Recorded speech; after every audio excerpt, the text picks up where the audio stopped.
Bonsoir tout le monde, bienvenue. Christine, merci tellement de m'accueillir pour ce lancement de ce bébé. Pas qu'un petit bébé d'ailleurs, c'est quand même un énorme bébé sur lequel tu as travaillé très fort. Donc, c'est le lancement ce soir de Christine Saint-Laurent qui nous propose Féminité et Ayurveda.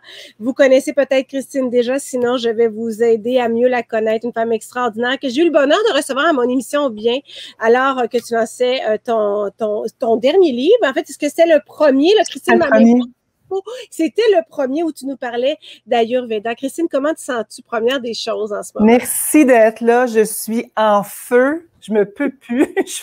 Je suis fébrile. J'ai les yeux pleins d'eau. J'arrête pas d'être émotive. Je sais pas comment enlever. Je sais pas comment le gérer. C'est vraiment très, très prenant dans le cœur, ce bébé-là.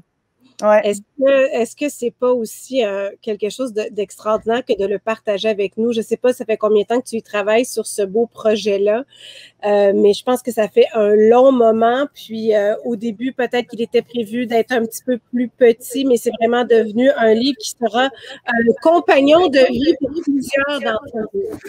Tu vois, Saskia était supposé... il était supposé, en fait, initialement, il était supposé être plus petit que lui. Oui, mais là, c'est ça, il est beaucoup plus joufflu, donc ça a été un projet, pour ceux qui sont près de moi, puis même les gens qui me suivent depuis un bout de temps, c'était un projet qui devait durer 1 an. Tu sais, je m'étais dit, bon, 9 mois, 12 mois, c'est tout. C'est pas ça qui est arrivé, ça a été un projet de 18 mois d'écriture intense, de contraction, puis on va en parler dans le live de ce soir, mais ça a été 18 mois d'écriture puis 6 mois d'accouchement. Ça fait 2 ans. Grossesse d'éléphant puis 6 mois d'accouchement. Donc, c'est un beau cadeau que tu nous offres aujourd'hui. J'aimerais ça, Christine. Bon, moi, j'ai eu la chance de te rencontrer déjà. Je t'avais d'ailleurs interviewé aussi également à Salut Bonjour à ce moment-là. Infirmière de métier. Maintenant, tu t'es lancée vers une avenue qui est extraordinaire, qui s'appelle l'Ayurveda. Mais mettons que moi, je te rencontre, je fais de l'Ayur comment? Tu m'expliquerais ça comment? Ben en fait, c'est de la santé globale décrite il y a des milliers d'années. C'est la sœur du yoga. C'est le yoga est ici, l'Ayurveda est là, puis les deux sont ensemble. C'est 2 sagesses ancestrales qui proviennent majoritairement de l'Asie, de l'Inde, entre autres. Et c'est vraiment... Pour moi, c'est une médecine qui fait beaucoup de sens. De mon histoire, comme tu dis, infirmière. Après ça, j'ai été infirmière de recherche. Après ça, j'étais dans le pharmaceutique. Après ça, j'ai été aux soins intensifs. J'ai fait tellement de cheminement dans le monde contemporain de la médecine actuelle. Tranquillement, j'ai bifurqué ou peut-être juste revenu aux bases de ce qui nous soigne, la nature comme dans sa plus belle expression. L'Ayurveda et le yoga sont ensemble et c'est une sagesse que moi, je trouve qui doit être mise de l'avant, surtout actuellement, alors qu'on cherche des solutions pour prendre soin de nous, de notre cœur, de notre tête, de nos hormones, du chaos, du stress, puis Dieu sait que je peux pas croire qu'on le lance là, on en a besoin vraiment beaucoup de cette sagesse-là. Est-ce que, quand tu parles de féminité Ayurveda, est-ce que, bon, évidemment, moi, c'est sûr que c'est quelque chose qui m'interpelle énormément parce qu'on devient au fil du temps, bon, moi, j'ai des enfants, on vieillit, le corps change, nos hormones changent, donc il y a quelque chose qui nous rappelle à quel point nous sommes importantes, nous, les femmes, donc c'est la féminité.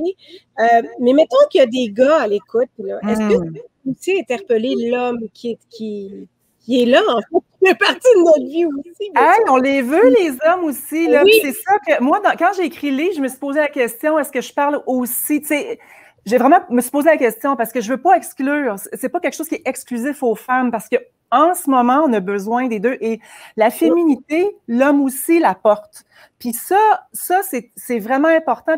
Puis c'est ça que quand j'en parle, j'ai marqué pour elle, puis en parenthèse, et lui aussi, parce que les hommes ont besoin de toucher leur féminité. On est là, on est rendu en 2021. Il est temps qu'on en parle. Alors, c'est pas juste une femme ou un homme, XX puis XY, c'est pas ça. C'est vraiment pour les deux. Et là-dedans, c'est que le féminin et le masculin, comme il ne l'a jamais été expliqué comme ça à l'école. Et dans la sagesse de l'Ayurveda, ça nous rappelle qu'on est des polarités, le jour et la nuit. On va juste prendre l'exemple du soleil et de la lune. Le soleil est là en constance, il est là, il est présent, il est puissant, il est fort, il est linéaire, il est toujours pareil, là, je veux dire, il n'y a pas de fluctuation. Puis l'énergie solaire, c'est l'énergie masculine. l'énergie lunaire, c'est l'énergie de la femme. D'ailleurs, nos cycles menstruels, ils appellent ça le cycle lunaire dans l'Ayurveda. Donc, nous, on est en constant changement, mais on a besoin la Lune a besoin du soleil pour briller. Tu sais, dans le fond, si on voit la Lune dans le ciel, c'est parce que le soleil est là. Et la Lune fait que ça rafraîchit la Terre, parce que si c'était juste la constance du soleil, tout brûlerait. Alors, cet été, on aurait eu déjà qu'on a chaud. Oui. Alors, je trouve ça le fun que tu me poses right off, c'est vraiment en commençant l'entrevue, ça se fait. Je veux qu'on puisse interpeller tout le monde. Puis, tu sais, je pense que bon, je ne veux pas faire de généralité, mais l'homme et la femme sont faits en quelque sorte pour se compléter, évidemment. Donc, il y a quelque chose dans l'Ayurveda qui doit ressembler à ça aussi. Là. Oui, puis là-dedans, j'en parle de chapitre 2, je parle beaucoup des polarités, parce que si on existe en vie, là, si on est en vie, c'est à cause justement des polarités. Jour, nuit, contraction, relâchement, chaud et froid. Et donc, le féminin et le masculin dans un corps sont ensemble. Donc, le yin et le yang, c'est vraiment, on porte les deux. Hein? Puis ça, c'est les sagesses taoïstes. Il y a plein de liens que j'ai fait dans le livre pour nous ramener. Par exemple, actuellement, les femmes sont beaucoup dans l'action. On vit depuis les dernières années dans un monde de compétition, d'action, il faut faire ceci, cela avec une liste. Ça, c'est masculin. Ça, c'est l'énergie masculine, mais c'est les femmes qui la portent aussi. On l'a en nous également. Oui. C'est ça. Et on veut aider à se rééquilibrer. Donc, j'ai fait un petit test même dans le livre pour voir actuellement quelles sont les énergies qui sont plus présentes dans notre corps. Puis, ça va fluctuer, hein, même selon nos règles, mais aussi selon ce qu'on vit. Actuellement, si on a plus de drive, de oomph, c'est l'énergie masculine. Hein. L'Amazone, là, qui est avec la lance qui s'en va en avant, c'est une femme avec l'énergie masculine. Moi, je te dirais, en ce moment, là, Christine, je suis vraiment, vraiment là-dedans. Ça m'interpelle énormément. Puis bon, on est dans une période de l'année extrêmement bouillonnante. La rentrée, les ça, la fin de l'été. Là, comme on a le cerveau qui veut comme... brûler. Oui. Puis, Saskia, c'est intéressant ce que tu dis, parce que là, c'est la rentrée scolaire, c'est l'automne, il a fait chaud, moi, des fois, je me mets à bougonner après le soleil. C'est pas normal, là. C'est-à-dire qu'à quelque part, on est tenu d'avoir chaud, mais c'est l'accumulation des éléments à l'intérieur de nous qu'il faut faire attention. Puis c'est ça que je trouve intéressant avec ce livre-là, entre autres, puis toutes les recherches que j'ai faites. Je veux dire, à la fin, ça a été tout un processus d'épuration pour arriver à faire 385 pages, je pense, là, le livre. Donc, il peut nous accompagner tout au long d'une année, ton livre, et on peut recommencer à lire l'année d'après. C'est ça qui est fabuleux. Il y a des gens qui m'écrivent qui, vu que le deuxième sort, ils ont commencé à relire le premier. Puis il y a encore moi-même, je me lis, je fais « Ah ouais, c'est vrai ». Pas parce qu'on sait tout puis qu'on l'a écrit, quand on pense qu'on sait tout, on ne sait pas tout, justement. On a besoin de se le rappeler et de se le faire rappeler. Donc, quand tu parles, c'est vrai qu'il est plus gros, tu vois, qu'il est vraiment plus pesant. Quand tu prends un, tu prends l'autre. Mon Dieu, je ne sais pas combien il y a de pages, je voudrais le dire, mais ultimement... Il y en a vraiment beaucoup. Puis moi, il y a plein d'affaires, en fait, qui m'ont... Parce que je suis une des chanceuses qui l'a entre ses mains, disponible donc dès le 1er septembre partout en librairie. Vous pouvez même le réserver si vous le désirez. C'est un livre... Bon, d'abord, il est magnifique, je tiens à le dire. Puis il y a vraiment cette odeur extraordinaire qu'on aime. Moi, il y a plein d'affaires qui m'ont interpellée. Et au moment où je vous parle, parce que je sais que vous êtes nombreux et nombreuses, moi, je suis tout le temps nu-pied. Je suis tout le temps nu-pied, hiver comme été. Et bon, il y en a à l'époque qui diraient « c'est pas bon pour tes reins », mais là, c'est vrai, les grands-mères disaient ça. On parle de ça, de cette façon de s'enraciner, en fait, avec la terre, parce que la nature est à la base de tout ça. Oui. C'est ça que tu voulais dire, hein? Puis il y a une grand-maman amérindienne, une légende amérindienne qui dit t'as peu, je m'en vais par là. Enlève tes souliers, tu vas te rendre malade. Ouais. C'est une légende amérindienne. Oui, on en parle. À l'inverse, enlevez vos souliers parce qu'on reste branché avec la terre. Puis ça, la terre, la nature, ça fait partie de l'Ayurveda, c'est un peu ça aussi, là. Mais ça nous ramène vraiment à la base. Puis on est souvent, puis là, on va parler d'équilibre hormonal, d'équilibre de cœur, corps, esprit, de santé globale, des hormones. Je veux dire, je suis infirmière, j'ai étudié toute ma vie, depuis que j'ai 17 ans que j'étudie, puis j'étudie encore, je suis en train de commencer, j'ai commencé un doctorat, tu sais, pour moi, c'est une passion. C'est une passion, puis j'apprends encore. Mais ce que je réalise, surtout en santé globale, c'est qu'on est toujours porté à aller à l'extérieur de soi pour trouver les... Tu sais, on va dire, je suis débalancée, mes hormones sont débalancées, je vais aller chercher une hormone extérieure à moi. On est souvent porté à aller vers l'extérieur. Et quand, pour revenir à ce que tu as dit dans ce que tu viens de me dire, c'est la nature, on la porte. On n'est pas dans la nature. C'est pas l'humain qui se promène dans la nature. On l'apporte, cette sagesse-là. Et quand je fais mes conférences ou les ateliers ou les retraites, une des premières choses que je ramène, c'est qu'on porte la même sagesse que toutes les lois qui gouvernent la nature. Ça, on a oublié ça. Puis on oublie ça souvent. Mais pour arriver à y toucher, on ne peut pas être en constriction tout le temps, être dans l'action tout le temps. Et là, on amène le féminin sacré, dans la nécessité de ralentir et de faire rien, de rien faire. La Terre, elle n'a pas besoin... Tu sais, il y a un gland de chêne qu'on plante, puis je pointe parce que j'en ai plein par terre, c'est vraiment l'abondance. C'est ça. Mais dans ton livre, dans le fond, tu vas nous aider justement à faire cette pause. Puis tu sais, ceci étant dit, Christine, je pense qu'on est tous d'accord qu'on en parle, ce besoin qu'on a de s'arrêter, mais c'est comme si on n'y arrive pas. Moi, je suis la première, là, j'en parle toute ma vie, j'ai parlé de ça, de m'offrir des moments, d'arrêter, d'essayer de stopper le hamster que j'ai dans la tête. Puis à ce moment-là, puis en même temps, c'est qu'à travers tout ça, le corps continue, lui, d'avancer. Fait que si on n'est pas capable de s'arrêter, on dirait qu'on... C'est sans fond. Ben, on n'a pas appris, hein? Quand on vient au monde, là, je veux dire, on a de la petite enfance, mais on est déjà parti dans une... déjà, on se fait rouler, on roule dans un rythme, on apprend pas. Dire, on se fait rouler, comme si on se fait tout de suite embarquer dans quelque chose qui n'est pas nécessairement naturel, peut-être pour l'humain non plus, c'est ça. C'est ça. Tu sais, les enfants ont besoin des fois de s'ennuyer pour devenir créatifs. On a oublié qu'on va les mettre plein de choses pour pas qu'ils s'ennuient. On grandit là-dedans, puis on arrive à un point à un moment donné où est-ce que si on fait rien, puis j'en suis la première, j'avais l'impression d'être paresseuse. Puis encore, mon cerveau me parle. Je veux dire, en fin de semaine, j'ai pris un petit moment de relax.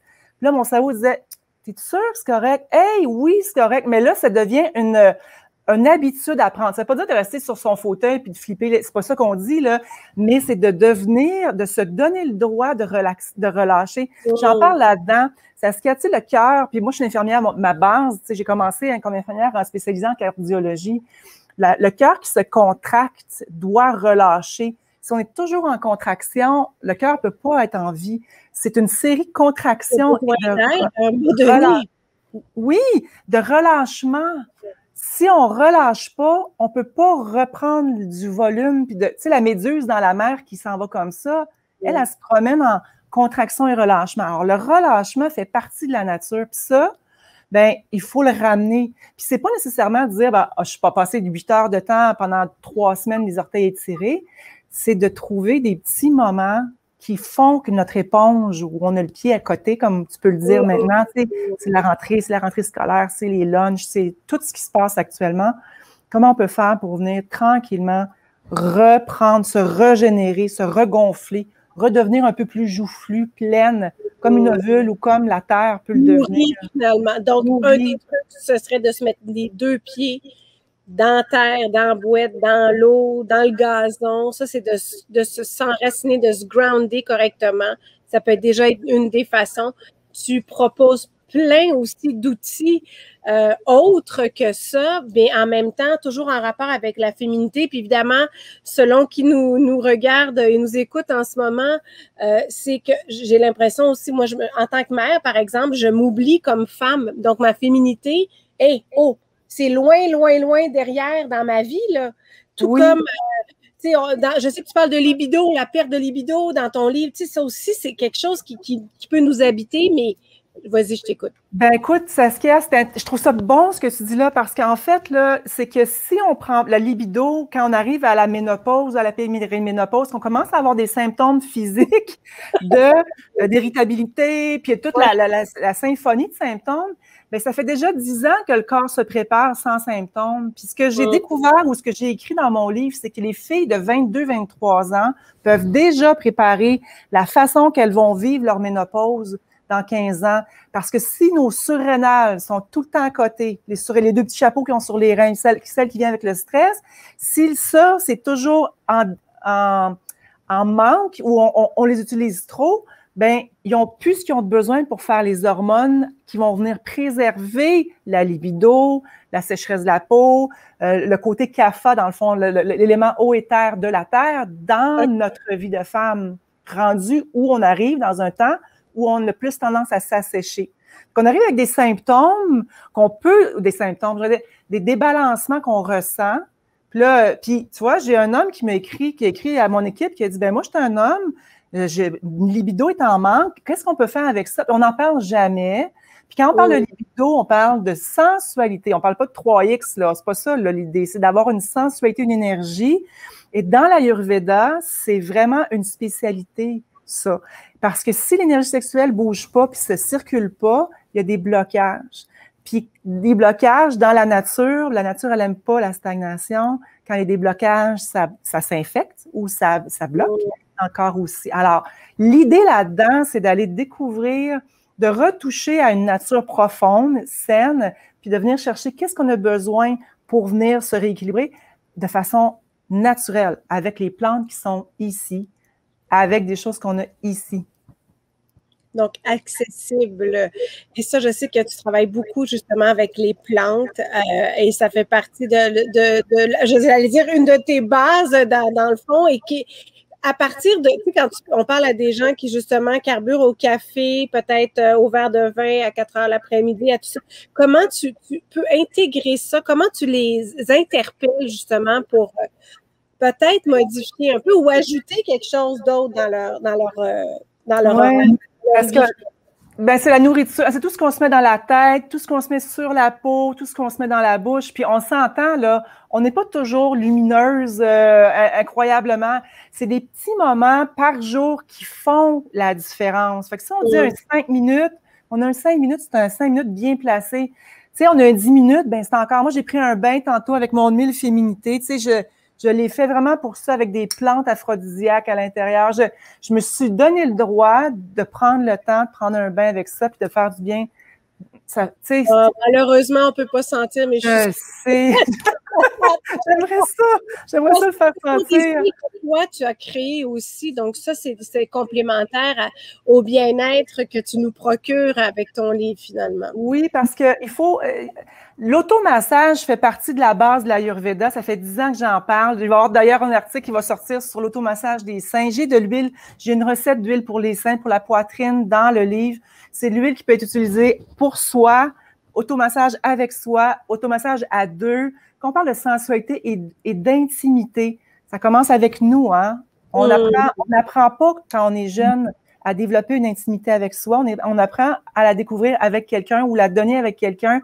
D'ailleurs, le livre ouvre sur une citation d'une de mes amies qui est précieuse, comme ça n'a pas de bon sens dans ma vie. C'est une psychologue. Puis elle dit justement, on apprend à grandir, on apprend comme jeune fille à mesurer notre valeur au travers le regard des autres. Et puis la citation, elle est magnifique. C'est vraiment un cadeau de vie.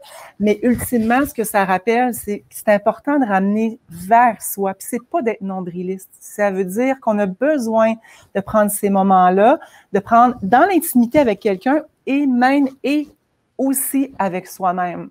Donc, je reviens à ce que tu disais tantôt, c'est que les jeunes femmes de 22, 23 ans et même avant ça, donc mettons comme moi qui ai une jeune fille de 13 ans, cet apprentissage-là envers mon enfant, ou à la limite, juste de présenter, parce que bon, évidemment, à l'âge de 13 ans, peut-être qu'on n'a pas tant envie de jaser avec sa maman de ça, mais juste de proposer, d'expliquer, de dire, voilà, ton bonheur à toi, ton désir envers toi. Il y a tout ça qui se travaille aussi très tôt dans la vie, mais c'est pas ça.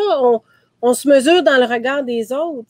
Mon Dieu. C'est tellement ça. Mon Dieu, si moi, nouvellement grand-maman, je pourrais parler à Christine quand elle avait 12 ans, si tu savais ce qu'elle lui dirait, parce que toutes ces connaissances-là, puis d'ailleurs, il y a un côté sacré à la sensualité, à la sexualité, homme comme femme, mais chez la femme, c'est vraiment important, c'est sacré dans la vision de l'Ayurveda. Nous, on n'apprend pas ça, nous autres, là. On apprend que c'est pas ça.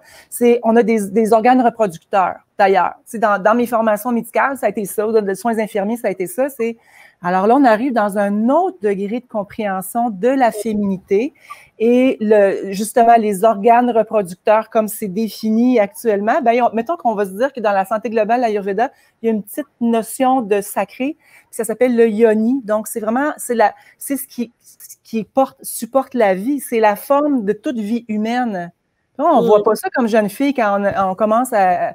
Bref, on pourrait tellement parler longtemps de ça, parce que dans nos cycles de femmes, dans nos cycles de vie, on passe au travers tellement de choses.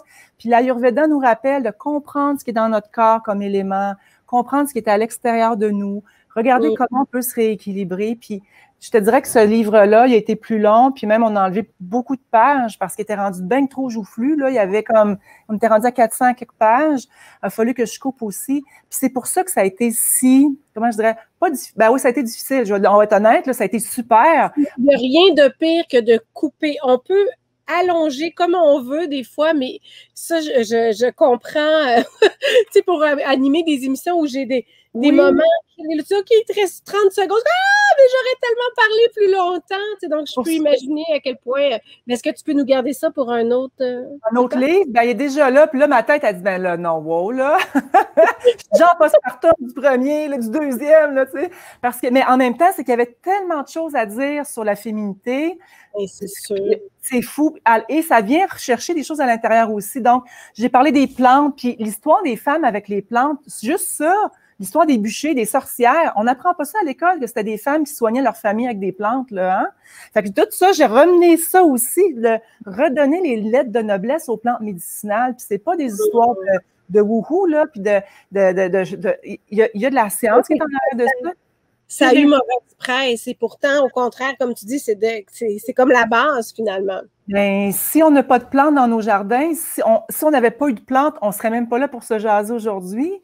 Et c'est là qu'on ramène dans l'Ayurveda. Quand tu me posais la question tantôt, c'est quoi l'Ayurveda? Bien, c'est retour à la terre, retour à notre sagesse intérieure, arrêter d'aller à l'extérieur de soi pour aller chercher des choses et se rééquilibrer, ramener à la base, respiration, fermer les yeux, faire des exercices, se masser, revenir au centre, prendre du Palo Santo, ça sent bon. Vraiment prendre des choses qui sont simples. Prendre quoi, du Palo Santo ou de l'encens, tu sais. Palo Santo, c'est comme un petit bois qu'on fait pour faire la méditation.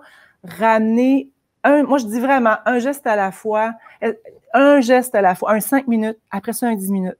Puis tu sais, à ta question tantôt, tu sais, ça roule et tout ça, mais si on a 86 400 secondes de données en cadeau par jour, ben si on n'est pas capable d'en prendre 10 fois 60 secondes, ben c'est pas beaucoup. C'est ça, c'est pas beaucoup, tu as raison. Et puis, ça serait juste prendre un bain, mettre du sel d'Epsom, mettre des huiles essentielles, puis mettre une pancarte sur la porte. Je n'existe plus pour personne. Et dans le bain, oui, on prend le temps de se masser les pieds. On prend le temps OK, je te confirme que tu es plus flexible que moi. Parce que c'est ça. Donc, tu sais, on revient toujours à cette base-là, la féminité aussi. Ben, en fait, la féminité, c'est complexe. Puis là, je me rends compte à quel point, finalement, tu sais, il faudrait très tôt dans la vie qu'on intègre ça dans notre façon d'aborder la vie, mais aussi d'accueillir les jeunes filles qui nous entourent, puis pas de leur montrer, mais tranquillement de les éduquer pour ne pas s'oublier, justement, là-dedans. Et là, la période je veux dire, Christine, on va accueillir, d'ailleurs, toutes vos questions. Oui. Christine va répondre. Donc, merci vraiment d'être là. C'est sûr qu'on pourrait en jaser pendant des heures et des heures. Moi, ça vient vraiment beaucoup me chercher. Et évidemment, quand tu dis de prendre du temps pour soi, c'est, j'imagine, sans téléphone, sans qui roule, mais c'est pas évident. Ah non, ouais. Mais c'est ici, des fois, là, ça va tellement vite, tu sais. Puis on est habitué, notre cerveau maintenant, c'est que si on est tu sais, je lis un livre, mettons, là, où j'écris, là, naturellement, mon cerveau va vouloir aller chercher le téléphone. Là, on est rendu que c'est comme une habitude. Et c'est là qu'on réalise que notre force à nous, c'est pas de suivre ce que lui dit. Lui, c'est le petit boss, je l'appelle. C'est le mental. Puis dans l'Ayurveda, ça nous ramène à notre côté divin aussi. On est beaucoup plus qu'un corps physique. On est beaucoup plus que juste un cerveau sur deux pattes qui juge, qui divise. On est quelque chose qui est divin à l'intérieur de nous. On est la sagesse de la nature. Puis quand on prend le temps de faire des pauses, puis de dire à lui, tiens, une carotte, le hamster, là, tiens, je te donne une carotte, prends le temps. Moi, on va toucher à quelque chose qui est profondément en nous, puis on est capable d'y aller. Mais c'est un jeu de musculature. C'est vraiment de faire des poids un peu comme contre le mental ou pour accompagner le mental à ce qu'il vienne s'asseoir à côté de nous, comme un petit chien, là, pour nous dire « Reste assis tranquille. Là, c'est moi qui mène. » Est-ce que, par contre, tu viens de le dire, là, tu dis c'est comme des poids, on peut s'habituer à ça, puis on peut l'intégrer dans notre vie pour que ça devienne de plus en plus facile. Donc, si on commence avec une petite période, mais éventuellement, on pourra l'allonger, cette période-là, et se donner encore plus de temps. Mettons, je prends toi comme exemple, dans ton automne, ça roule, ça roule, ça roule. Tu dis, moi, je me semble commencer à m'installer pour faire une demi-heure de méditation. Je ne serais pas capable. Probablement pas. Puis c'est pas grave. L'idée, c'est pas de je n'y arriverai jamais parce que je vais faire une demi-heure. Non, on peut faire 3 minutes. 3 minutes, juste d'être assise. Moi, je le fais ici. C'est ma place où je médite le matin. Là. Je ferme mes yeux. Être habillé en mou puis tout, là. Tu sais, c'est rien de compliqué. Là. C'est comme on est au moment où on est. Là, puis respirer. Juste ça. Ça peut être juste de faire un exercice de on entre la. Tiens, on va faire avant qu'on prenne les questions, juste montrer. Oui. Énergie, communion féminin et masculin, on vient mettre les deux doigts ici sur le front, puis on vient bloquer la narine droite, on ferme les yeux, puis là on inspire et on expire la narine gauche. Juste comme ça, on inspire et expire la narine gauche, on le fait 30 fois. Après ça, avec l'annulaire, on vient bloquer la narine gauche, on lâche le pouce, puis on vient expirer et inspirer. Ouais, on vient bloquer ici. Puis on ouvre l'espace, puis là, on inspire et on expire de la narine droite. Après, on inspire la narine droite, bloque, puis on expire vers la gauche. Fait qu'on vient comme un U. C'est vraiment comme un U. Tu sais, dans le fond, l'idée, c'est ça. Puis, on n'a pas le temps de le faire, mais on peut faire ça en 4 minutes, 5 minutes. Ça, le mental est content parce que déjà, il s'occupe de ses doigts. Il fait comme, qu'est-ce qu'il faut que je fasse? Fait que déjà, le mental, il va là. En plus, fait que là, il se donne une carotte. En plus, ce qu'on fait, on vient équilibrer le masculin et le féminin, on vient nettoyer les passages et c'est une respiration qui a été utilisée depuis des millénaires dans l'Ayurveda et dans le yoga, qui vient unifier le féminin et le masculin. Alors, c'est vraiment, c'est 5 minutes. Fait que le matin... Là, il va falloir que tu me dises la page.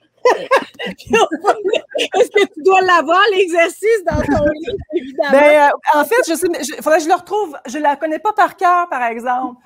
Je la retrouve dans le... Je la partagerai sur mes réseaux. Parce qu'en fait, ce que je me rends compte aussi, c'est qu'on est tellement habitués que là, tu viens de me dire ça. Je fais « Ah oui, OK, c'est le fun. » J'ai déjà oublié. C'est ça qui est complètement fou.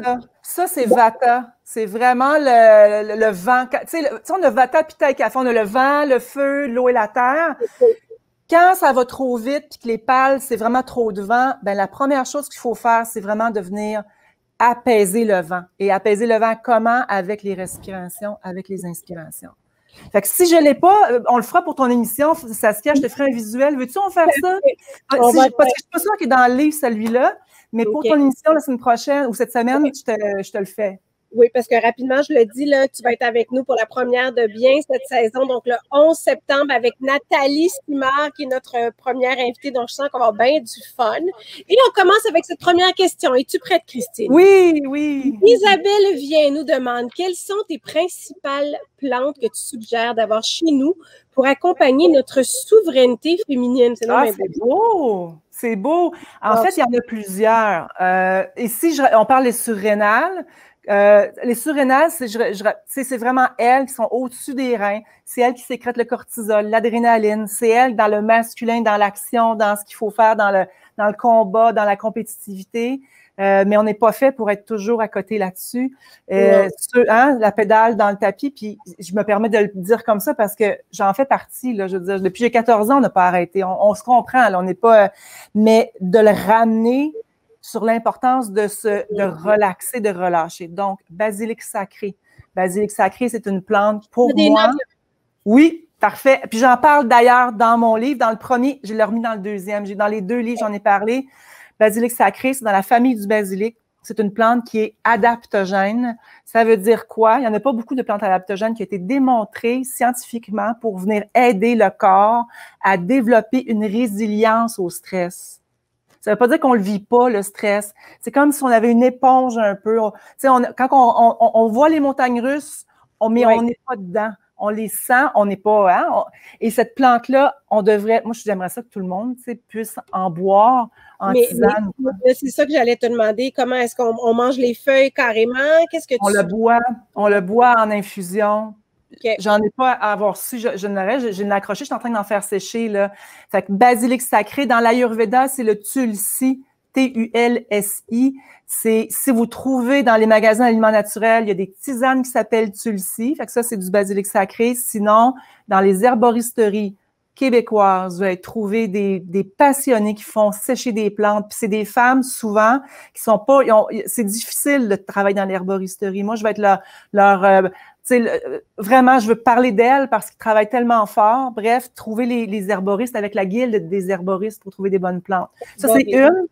L'autre, sésame, les graines de sésame. C'est drôle. Parce que là, ça se passe pas juste dans l'herboristerie, dans les tisanes. Là. Et puis là, on pourrait faire tellement de choses. La cuisine pour les hormones et tout ça. Oui. Graines de sésame, c'est une plante qui vient vraiment aider à l'équilibre hormonal. D'ailleurs, dans le livre, je parle... C'est bon en plus du sésame. OK, parfait. Du tahini le matin sur nos tops. J'en parle des aliments pour venir équilibrer les hormones. Mais il ne faut pas oublier, on peut bien aller chercher les choses de l'extérieur, mais si notre pied est encore sur la pédale, jusqu'encore, mais on va aller comme... Ça va juste... Hein, il faut... aussi prendre le temps. Il faut combiner les choses puis les rituels. En fait, c'est être en cohérence avec ce qu'on souhaite faire finalement, puis on peut le... Je comprends. Oui, c'est ça. Alors, c'était la question d'Isabelle. Mais merci beaucoup, Christine. Anna Bello nous demande détox nécessaire avant le repas ayurvédique. Je reviens là. Mais qu'est-ce que serait le repas ayurvédique, mettons? Ben, je te dirais qu'un repas ayurvédique, ça peut être compliqué. Moi, je le simplifie beaucoup. En fait, si par exemple, on est l'été, il fait chaud, j'ai des bouffées de chaleur, ben, j'irai pas rajouter du poivre de Cayenne sur ma nourriture. Tu sais, j'irai pas manger mexicain super épicé parce que ça va venir me débalancer. Donc, c'est de comprendre notre dominance, où on est. Si, par exemple, j'ai des ballonnements, puis j'ai de la difficulté à se digérer, puis j'ai des gaz, puis que c'est l'hiver, il fait froid, puis que je veux aller, faut que je mange cru, c'est de la salade, c'est froid, c'est sec. À l'extérieur, c'est froid, c'est sec. Mon corps, il est froid, il est sec. Ça m'aide pas. Donc, c'est juste de comprendre où on est un peu là-dedans, puis de choisir ce qu'on... Donc, on ira réchauffer, par exemple, pour le deuxième exemple, puis pour le premier, on va venir rafraîchir. Détox, c'est un mot qui peut souvent être différent. Il faut faire... Il est utilisé beaucoup à plein de façons. Fait que moi, je recule un peu en disant stimuler la digestion avant les repas, absolument. Ça sert vraiment à venir aider à ce que le corps ne garde pas les déchets, mais qu'il soit facile à l'éliminer. D'ailleurs, j'ai un gros chapitre sur la digestion, sur l'importance de stimuler la digestion et la façon de le faire. Gingembre eau chaude avant et après le repas. On peut prendre la menthe. Puis si on a des bouffées de chaleur, on évite le gingembre. On va venir prendre la menthe qui va faire le travail de venir stimuler la digestion. Mais elle, la menthe est plus rafraîchissante que réchauffante, que chaude dans le fond. Je comprends. Parce que là, il y a ça aussi. Tu en parlais tantôt de peut-être la ménopause, des années qui passent, le ci, le ça. Mais s'ajoute à ça. Moi, j'ai souvenir d'un souper mémorable avec mes amis on avait tous autour de 40 ans, puis on s'est mis à parler de nos problèmes de digestion. Tu sais, c'est quelque chose qui s'ajoute aussi avec tout le reste. Bien, ça s'ajoute aussi, puis c'est intéressant de voir le lien avec le stress, Saskia, parce que quand nos surrénales sont fatiguées, on est en état de survie, de lutte, de fuite ou de freeze, le corps, il ne dit pas, je ferais donc, tu sais, le corps, il va décider c'est quoi qui est plus important, digérer ou survivre. Et nous, dans notre société, comment on roule, et surtout actuellement, on est beaucoup dans un état de « Oh, qu'est-ce qui va se passer? » On est toujours maintenu actuellement dans comme ça, comme un Bambi, là, ben, quand on est dans l'état de Bambi, ben, à ce moment-là, l'estomac ne digère pas. Des fois, juste en se ramenant au centre, en prenant une 5, 10, 15 minutes qui semble insignifiant, mais il ne l'est pas du tout. Il est tellement pas, il est juste bien placé pour donner le corps, OK, mettons, de s'huiler, de prendre le temps c'est comme, OK, je ne suis pas en état de survie, je suis en sécurité, je suis bien. Puis, on active d'ailleurs le pouvoir du placebo. Puis ça, je pourrais faire un livre juste là-dessus sur la puissance de nos pensées sur notre corps et sur nos surrénales. Donc, d'avoir de l'intention de se régénérer quand on fait nos rituels. Donc, tout comme juste prendre le temps de manger, de ne pas se gorocher dans notre assiette puis manger en 2 secondes d'écart. Tellement. Attends, avant que tu parles d'autre chose, il y a un proverbe ayurvédique qui dit, puis c'est un peu intense, là, ça dit, si tu manges debout, tu t'approches d'un pas de plus vers la mort. Hein? Oh, boy. Ben là, c'est traduit en français, c'est en sanskrit, peut-être c'est un peu plus doux, mais en tout cas, moi, je trouve que ça part. Tu sais, on va dans le centre-ville. Ouais. Bon, oui, tu manges un sandwich en t'en allant en courant. Pas une bonne idée. Non, c'est ça. Écoute, on poursuit avec Sylvie Dugas qui nous demande, est-ce que dans le livre, on y retrouvera des trucs pour soulager les déséquilibres causés par la ménopause? C'est intéressant. J'en ai. En fait, ça s'appelle Notre féminité. Je devais faire un chapitre. Finalement, j'ai fait 2 chapitres. Finalement, j'ai fait 3 chapitres. Oui, donc, on parle de tous les cycles de la femme, de la naissance jusqu'à temps qu'on s'en retourne. D'ailleurs, on a tous un billet dans la poche. On ne sait juste pas quand est-ce qu'il vient à échéance. Et morceau-là, il ne faut pas avoir peur d'en parler parce que ça fait partie aussi de la vie. Moi, j'étais infirmière aux soins intensifs. J'ai accompagné aussi la mort autant que la vie. Et il faut se rappeler ça. Donc, quand on se lève le matin et qu'on ramène ce qui était passé la veille, ben c'est comme un petit peu... c'est bien de se rappeler qu'on est en vie puis c'est un cadeau qui nous est donné. Ces cycles de femmes-là, c'est pour ça, Saskia, que ça m'a pris autant de temps d'écrire ce livre-là. C'est pour ça que les éditions de l'Homme ont été tellement patients avec moi, ça n'a pas de sens. Mais il y avait conscience que c'était un gros morceau. Quand on parle de ménopause, déjà, c'est gros. Quand on parle de féminité, c'est gros. En plus, tu rentres l'Ayurveda, les plantes médicinales là-dedans. Bref, pour répondre à la question à Sylvie, il y a 3 chapitres vraiment là-dessus, plus celui sur la nourriture, plus celui sur s'apaiser. Je donne vraiment des trucs et j'explique la base dans l'apaisement puis qu'est-ce qui se passe dans nos courants intérieurs. Donc, c'est vraiment le livre en entier est là pour supporter les déséquilibres à la ménopause, à la périménopause ou à la préménopause, puis en post-ménopause aussi. Tout à fait. Mais j'ai très hâte de m'y pencher. Donc, Sylvie, on a une excellente réponse là-dessus. Hélène Fleury, elle nous demande s'il y a une petite huile miracle pour le cuir chevelu.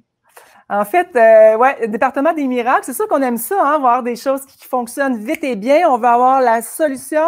Et c'est souvent plusieurs choses ensemble qui font le travail d'équipe de se donner un résultat.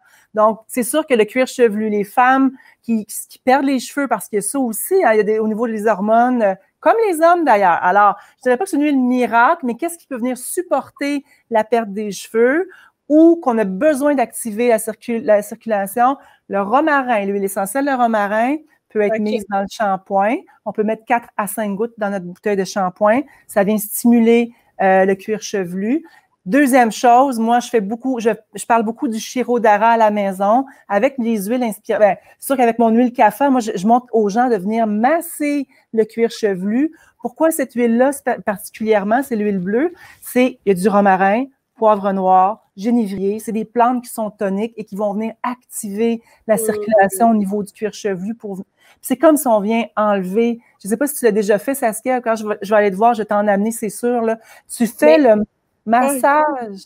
Oui. Puis le summum, c'est quand quelqu'un nous le fait, ce massage-là aussi. C'est quand ça fait tellement du bien, oui. C'est vrai. Quand on va se faire laver les cheveux chez la coiffeuse, on aime ça. Mais si on attend le summum, ça n'arrive jamais. Fait que moi, je me dis, le samedi, on fait ça. Shirodhara à la maison, on vient mettre de l'huile, puis on laisse l'huile dans les cheveux. Puis honnêtement, ça vient vraiment hydrater aussi les cheveux. D'ailleurs, les huiles, dans le corps comme sur la peau, sont super importantes dans la ménopause, parce qu'on finit par s'assécher. parce qu'on rentre dans un temps plus vata. Alors, le gras dans la nourriture, des bons gras, les huiles extérieures, à l'externe, c'est vraiment la base de ce qu'enseigne l'Ayurveda aussi. Quand tu dis un temps plus vata, ça veut dire quoi exactement? Ça veut dire que dans l'Ayurveda, on a les éléments, les 5 éléments, espace, air, feu, eau et terre. Et dans notre vie, puis la combinaison de ces éléments-là donne eau et terre, c'est kapha, feu, c'est pitta, et vata, c'est air et espace. Dans nos vies, quand on vient au monde, tu vas comprendre, c'est super simple, en 2 minutes même pas. Dans le fond, quand on vient au monde, on est en joufflu. Moi, j'ai mon petit-fils là, qui a 4 mois, puis il y a des petits... Ah ouais, il y a vraiment... Il est mignon comme ça. Je peux pas croire que t'es grand-maman, ça n'a aucun sens. Grand-maman. Christine. Je sais. Puis d'ailleurs, dans l'introduction de mon livre, j'en ai parlé parce que j'écrivais, puis je venais d'apprendre que j'étais pour être grand-mère. Puis le temps que j'ai fini le livre, ben là, Evie est rendue à 4 mois. Ouais, félicitations. Mais merci. C'est une étape de vie aussi, et j'en parle dans le livre d'ailleurs, c'est drôle. Bref, mais le bébé vient au monde tout joufflu, tout enveloppé, avec la protection du gras pour être capable de grandir. Ça, c'est l'étape de vie eau et terre. Donc, on est enveloppé. On arrive dans notre milieu vingtaine, on est dans l'action, dans le feu, dans le soleil, dans carrière, monter la maison, se développer comme couple, comme nos vies, tout ça. Puis quand ça s'est passé, on arrive à un temps plus éthérique, créatif, c'est plus du vata, et le potentiel là, c'est plus sec. On a tendance plus à s'assécher. Donc, on a des cycles de vie dans ça, puis j'en parle de chacun de ceux-là dans l'Ayurveda qui nous permet de comprendre comment on peut faire pour prévenir la sécheresse, mettons, vaginale ou d'autres formes de sécheresse. On peut le faire maintenant, puis il n'est jamais trop tard d'ailleurs. Ça, c'est important. Même si on n'a pas fait ce qu'on aurait pu faire plus, l'important, c'est maintenant. Qu'est-ce qu'on peut faire maintenant, tu sais? J'aime ça. Bon, là, ton parcours, on en a parlé un petit peu, mais est-ce que tu peux me résumer, tu sais, parce que tu as quand même un bagage de vie assez extraordinaire, là? Ben, on dirait que j'ai 80 ans quand j'en parle, tu sais. Ça fait beau, moi, je te donnais 31. Là, J'étais infirmière, j'étais préposée, j'étais infirmière, j'ai travaillé dans beaucoup d'hôpitaux parce que ça, c'est intéressant, quand j'ai fini comme infirmière, il n'y avait pas de poste pour moi. Je me suis surspécialisée pour qu'il y ait besoin de moi. C'est fou, hein, quand tu penses à ça. Maintenant, on aurait vraiment... ça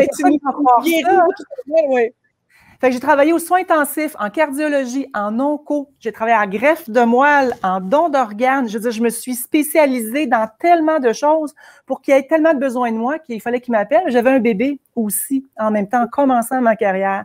Après ça, j'étais infirmière de vol. Je suis allée chercher des patients qui étaient malades à l'extérieur du Canada pour les ramener. Fait que j'ai fait ma médecine de vol. Après ça, j'ai travaillé en télémédecine. Après ça, j'étais dans le pharmaceutique. J'ai travaillé au développement des nouveaux produits dans le pharma. Et le lien est intéressant avec la nature. Je vais le faire, ce petit lien-là. Après, j'ai travaillé en recherche clinique. J'ai monté un département de recherche clinique en soins aigus à Montréal. Donc, j'ai travaillé dans beaucoup d'hôpitaux de la région de Montréal et j'ai ramené le pharmaceutique dans les soins aigus pour sauver des vies. Où je suis rendue aujourd'hui? Qu'est-ce qui fait que tu dis, mon Dieu, comment ça se fait qu'est-ce qui fait que tu es rendu là? Les médicaments qu'on donne dans le milieu quand on est infirmière, ben, il y a une grosse partie qui vient des plantes. Et ça, moi, quand j'ai découvert ça, et d'ailleurs, les infirmières, les premières infirmières, les Augustines, 1639, soignaient avec des plantes. Fait que le lien est là. Comment on peut faire pour se soigner en prévention? On en a besoin des médicaments. C'est vrai, ça sauve des vies. Je veux dire, quand quelqu'un a un arrêt cardiaque, c'est pas de la camomille que ça prend. Là. Ça prend de l'épinéphrine, ça prend d'autres choses.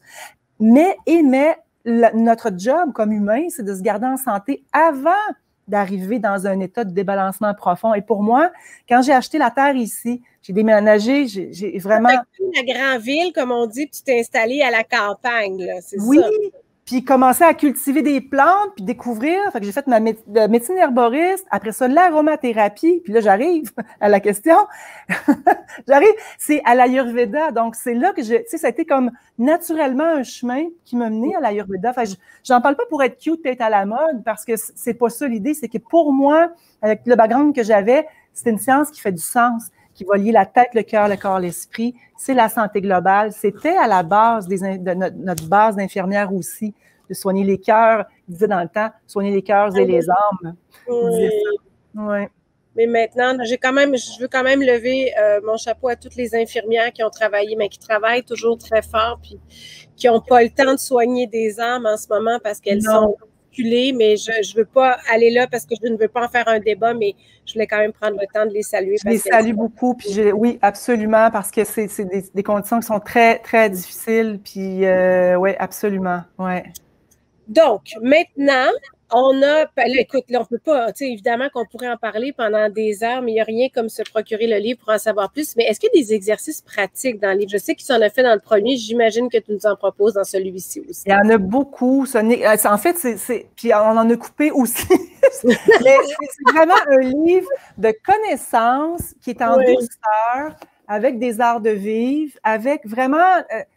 ça ne se lit pas d'un jour, tu sais, on ne veut pas, je vais commencer le livre, je vais le finir demain matin. Ben non, on ouvre une page, on fait comme, ouais, ça pourrait être un genre de post-it qui nous amène. T'en lis 3-4, tu fais comme, OK, puis tu le laisses ouvert, il fait du bien. Puis d'ailleurs, il sent tellement bon. As-tu vu, je ne sais pas qu'est-ce qu'il y a là, mais c'est comme, il s'est mis en beauté, puis en plus, on peut le laisser ouvert sur la table de chevet. C'est magnifique, c'est vraiment, tu sais, je trouve qu'un livre, moi je trouve que c'est émouvant, un livre. Je trouve ça, tu sais, c'est comme un morceau de soie qu'on partage avec les gens, mais il est magnifique, tout comme le premier d'ailleurs, tout comme, en fait, je trouve que chaque livre a son côté unique, mais c'est sûr que c'est un outil extraordinaire. La seule chose, c'est que je me suis fait tellement voler le premier que je vais le cacher, celui-là. C'est vrai. Pratique, tu nous expliques ce qu'est l'Ayurveda, de reconnecter avec notre féminité. Tu l'as dit, je trouve ça extraordinaire, il n'est jamais trop tard. L'âge qu'on a, on reste une femme et il faut nourrir la femme en soi aussi. Christine, écoute, qu'est-ce que je te souhaite avec ce beau livre-là? Écoute, il n'a même pas ouvert les yeux, il a déjà fait son chemin. C'est vivant, un livre, tu l'as nommé, hein. Moi, comme je te dis, ça fait des jours depuis que je l'ai reçu. Je le regarde. Tantôt, je les ai toutes mises sur la table parce que bon, j'ai des dédicaces à faire. Je deviens émotive. Donc, je souhaite qu'il touche le cœur et le corps de femmes et d'hommes, que l'homme a le goût de donner à son amoureuse, mais qu'il va le voler de temps en temps, puis qu'il va juste le regarder, que l'homme ait le goût de s'imprégner dans la féminité, parce que pour moi, c'est rassembleur, un livre comme ça. C'est pas une division. Et surtout, en ce moment, Seigneur, qu'on a besoin d'être ensemble dans nos... Hein? C'est vraiment de l'être ensemble. C'est là notre force de communauté. Je souhaite qu'il touche chacune des femmes qui a besoin d'avoir de la guidance, qu'elle se retrouve là. D'ailleurs, Saskia, il y a une table de matière qui est tellement belle. J'ai pleuré quand je l'ai vue. C'est fou, elle est tellement large et riche. Juste ça, je pense que je vais l'encadrer parce que dans le premier, il n'y en avait pas comme ça. Donc, je souhaite que les sujets qui sont dans cette table de matière-là touchent le cœur et l'âme. Et je souhaite qu'on soit une communauté allumée, en santé, et qu'on se rappelle notre pouvoir personnel de prendre notre santé en main parce que ça nous appartient. Ça n'appartient pas à une élite, ça n'appartient pas à l'extérieur de nous. C'est vraiment nos choix. Chacun en nous le pouvoir de prendre cette féminité en main, finalement, homme ou femme, là. Ouais. Absolument. Prendre notre santé en main puis faire que, quand on est rendu à 80, on a l'air d'en avoir 30. Moi, des matins, là, ouh là. Il va falloir que je travaille mon Ayurveda, je suis contente. C'est ça. Mais tu sais, on parle le matin, Saskia, quand on rouvre les yeux, là, puis juste ça d'observer où on va le matin dans notre tête, parce que c'est facile de ramasser le téléphone, de regarder les courriels. Moi, je le mets en pénitence, là, maintenant, là, il rentre plus dans la chambre, c'est terminé. S'il y a un cadran à mettre, c'est à l'extérieur. Hey, c'est pas facile, là. Mais le matin, quand on s'éveille, 86 400 secondes qui est donné en cadeau, je fais quoi? Moi, j'ai mon huile à côté. Des fois, ma tête veut déjà me propulser vers... Je prends juste le temps de mettre de l'huile, venir masser le cœur, masser le ventre, prendre juste 3 minutes de dire « Wow, je suis encore en vie aujourd'hui. » Merci. Oui, merci. C'est ça. Tu te réveilles comment? Donc, tu n'as pas de cadran, c'est ça que je comprends? Je mets le cadran. S'il y a un cadran, en fait, je le dis à ma tête, hein? Je le dis à ma tête, parce que je mets le cadran quand même, mais tu peux faire le test. C'est assez impressionnant. Tu dis, moi, demain matin, je vais me lever à 5h30. 5h30, je vais me réveiller en forme, tu sais, vraiment reposée et en forme. Et quand tu te couches, tu dis, je vais me coucher, je vais avoir un sommeil profond et réparateur. on met le cerveau à profit. Tu sais, le placebo, là, c'est pas parce qu'on est... Moi, je me rappelle des résidents qui disaient « Ah, va donner un placebo à M. Tremblay, ça va le calmer. » Puis il y avait comme un genre de... On riait, pas, mais c'était comme « Ah, c'est un peu bizarre, on comprenait pas trop le placebo, c'est quoi? » Le placebo, c'est la force du mental démontrée par la science. Alors, si on dit à notre corps le soir « Je me fais un sommeil profond et réparateur », et le matin, où je m'éveille, donc je m'éveille à 5h30, je vais me réveiller en forme, reposée, mais souvent, je me réveille à 5h25, 5h27. Le cadran n'a pas sonné encore. OK, mais c'est ça vraiment, ça m'impressionne parce que tu sais, on parlait de ménopause, on parlait, tu sais, quand on a le sommeil un peu mélangé aussi avec les hormones, c'est peut-être, en tout cas, à travailler, on va observer ça, Christine. C'est sûr que si on se couche à minuit, il faut se lever à 5h, c'est un peu plus dur que si on se couche à 10, puis qu'on se lève à 5. Puis il faut s'ajuster aussi avec la luminosité qui est en train de changer actuellement. Là. Les nuits vont rallonger, fait qu'il faut réajuster notre heure de coucher aussi. Écoute, j'ai une pensée pour mes adolescents qui commencent l'école dans 2 jours. Je ne sais pas comment ils vont faire pour se lever à 7h le matin. Je vais leur prêter ton livre. Christine, merci, félicitations pour ce magnifique livre extraordinaire, Féminité Ayurveda, nature, art de vivre, plantes, recettes, rituels de bien-être, si important à notre équilibre de tous les jours. Et ça, peu importe l'âge qu'on a. Et Christine, j'ai très hâte de te recevoir, donc à bien pour le 11 septembre. Il y a Yves Parent qui dit « J'ai hâte de te lire, bisous et à bientôt. » Ah, Yves, je l'aime tellement! Okay, ma sothérapeute au Spaceman. Saskia, je voudrais vraiment te remercier. Je sais que tu es super occupée dans ta rentrée. Je sais que tu es vraiment comme mais peut-être que c'est pas un hasard non plus qu'on se retrouve à parler de ça parce que pendant 40 minutes ensemble, moi, je trouve que c'est un beau privilège de t'avoir eu avec moi pour ce lancement-là. Ça me touche vraiment beaucoup. Puis je souhaite que toi aussi, ça vienne te nourrir. C'est sûr. Puis moi, en tout cas, ça vient vraiment me chercher. Puis je pense qu'il n'y a pas une femme qui peut être indifférente à ça. Là, tu vois, là, il y a plein de beaux mots qui rentrent au moment où on se parle. Merci, bravo, si hâte de le lire. Donc, dès le 1er septembre, disponible partout dans les librairies. Maintenant, évidemment, il y a le web qui peut aider beaucoup. Merci, ma belle Christine, toi, de lire ton merveilleux livre de Christine Thuot. Mon Dieu, Thuot, TTE, comment j'ai Thuot?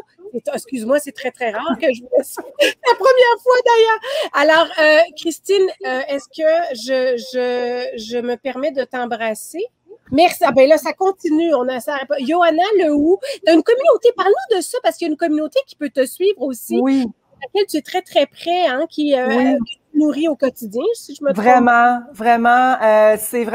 C'est passionné de nature et Ayurveda. C'est sur c'est un groupe Facebook. On est un petit groupe de 4000. Mais c'est là on a une communauté. On se rend compte que on est fort quand on est ensemble, puis on peut se nourrir, puis on n'a pas besoin d'être parfait non plus. Puis qu'est-ce qu'on peut faire pour... Moi, ces gens, ils m'ont suivi tout le long de l'écriture du livre. Il y en a que j'ai mis leur nom dans le livre parce qu'ils m'ont vu avec des fois, là, tu sais, on n'est pas parfait. Puis moi, j'aime ça. On est parfaitement imparfait. Alors, de voir qu'on peut influencer, puis je dis souvent, tu sais, faut qu'on soit l'énergie dans laquelle qu'on a le goût de voir dans le monde. C'est pas moi qui l'ai inventé, cette phrase-là, mais la portée, c'est ça. Fait que ces gens-là sont là, donc passionnés de nature et Ayurveda sur le site de où on peut te suivre et suivre tes aventures au quotidien. Christine, je veux, mettons, là, ce soir, là, mettons, on va finir. Comment tu vas te sentir? Ah, mon Dieu, je vais fermer. D'habitude, tu sais, on fait un lancement, il y a plein de monde, puis là, on fait des câlins, puis je t'avoue que c'est un peu particulier. On n'a pas fini, en tout cas. Mais j'ai vraiment le cœur qui chante. J'ai vraiment le cœur qui chante, puis je veux partager cette énergie-là parce qu'on en a grandement besoin. C'est assez particulier de faire un lancement livre actuellement, et c'est probablement pas pour rien non plus. On en a besoin. On a besoin de se connecter avec l'authenticité qui fait du bien, de se rappeler la sagesse de notre corps, qu'on est entière et complète, qu'on est entier et complet. Donc, souhaitons que notre communauté, que collectivement, on soit en santé. Oui, c'est ce qu'on souhaite. Et puis, il y a beaucoup de douceur. Moi, il y a quelque chose aussi là-dedans, tu sais, dans le cerveau qui bouge tout le temps, de lui permettre de faire pause, ne serait-ce que quelques minutes par jour. Et d'être doux envers soi-même, parce que moi, je trouve qu'on se tape beaucoup sa tête aussi. On en a déjà plein la cour, alors il faut se donner une pause aussi. Vraiment.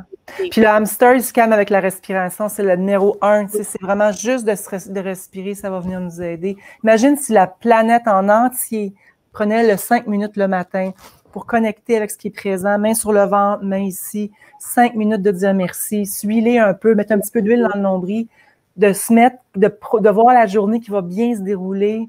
Imagine la force de ça. La visualisation, la respiration, de se préparer à quelque chose de beau finalement. Oui, pas d'aller chercher les nouvelles qui sont, tu sais, toute la lourdeur qu'on va attraper dès qu'on va aller voir, on va se mettre un petit peu le nez dehors.